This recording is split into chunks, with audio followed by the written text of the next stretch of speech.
em meio ao aumento da presença militar dos Estados Unidos na região e aos esforços de Beirute para retomar sua soberania sobre o Hezbollah. Altos oficiais militares libaneses se encontraram recentemente com colegas do ZEUA, segundo a embaixada do ZEUA em Beirute, chegando a dizer, abre aspas, o trabalho contínuo das Forças Armadas libanesas para desarmar atores não estatais e reforçar a soberania nacional é mais importante do que nunca, fecha aspas.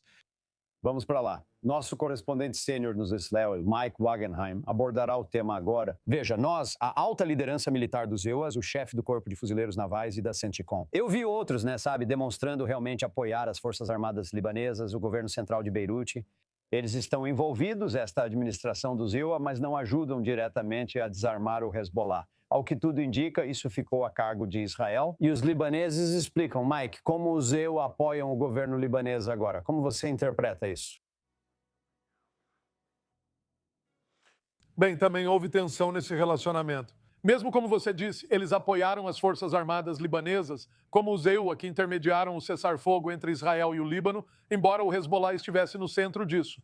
E então começou um processo para tentar apoiar as Forças Armadas libanesas e o governo libanês a desarmar o Hezbollah e recuperar a soberania no sul do Líbano. Isso veio com aconselhamento diplomático, veio com negociações com o Hezbollah em nome de Washington.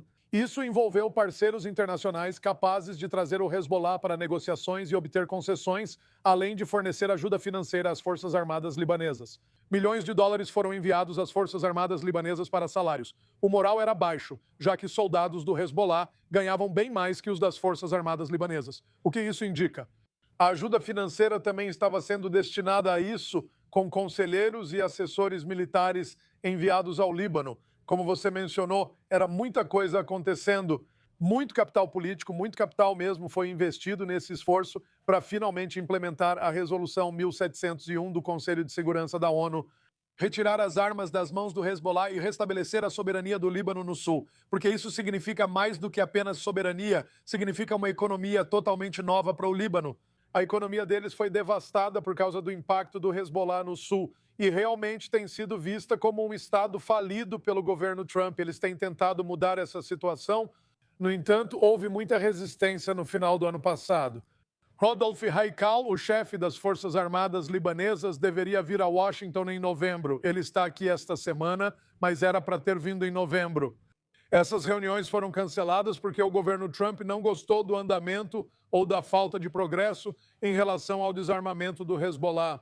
Agora, tudo parece estar nos trilhos novamente. Ele está em Washington, esteve ontem no SEDCOM em Tampa e hoje se reúne com um alto funcionário do Pentágono.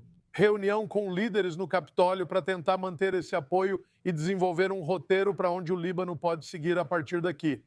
Como destacamos diariamente que isso ocorre aqui? Israel tem atacado alvos do Hezbollah no sul do Líbano, alegando que eles estão se rearmando e tentando se restabelecer onde não deveriam, neste momento. Sabemos se Israel está? Pelo que podemos perceber, não há muita resistência, se é que há alguma, por parte do governo do ZEUA em relação a toda essa atividade israelense no sul do Líbano. O ZEUA e Israel ainda parecem estar alinhados quanto ao que está acontecendo no Líbano.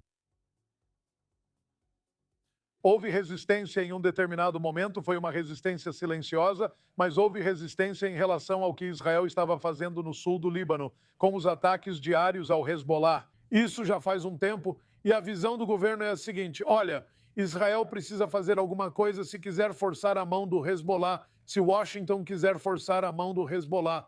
E isso deveria acontecer na forma de uma retirada gradual, mas ainda assim progressiva, de Israel de 5 pontos estratégicos no sul do Líbano, que Israel tem mantido sob controle até que o Hezbollah se desarme completamente. E tem sido meio que uma situação de quem vem primeiro, o ovo ou a galinha. O que vem primeiro? O desarmamento do Hezbollah e a retirada de Israel funcionam como uma troca, um pouco disso por um pouco daquilo. No entanto, ninguém acertou essa fórmula até hoje.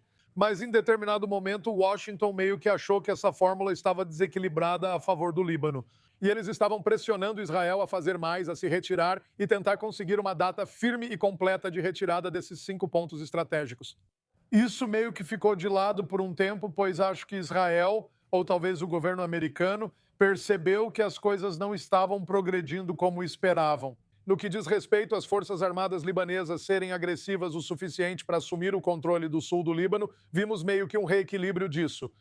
Não acho que Israel precise fazer muito esforço neste momento. Acho que o governo Trump tem uma compreensão clara do que está acontecendo no local e ainda está pressionando o Líbano para finalmente concluir o trabalho, apesar de estarem bem mais satisfeitos com as circunstâncias do que há alguns meses. É,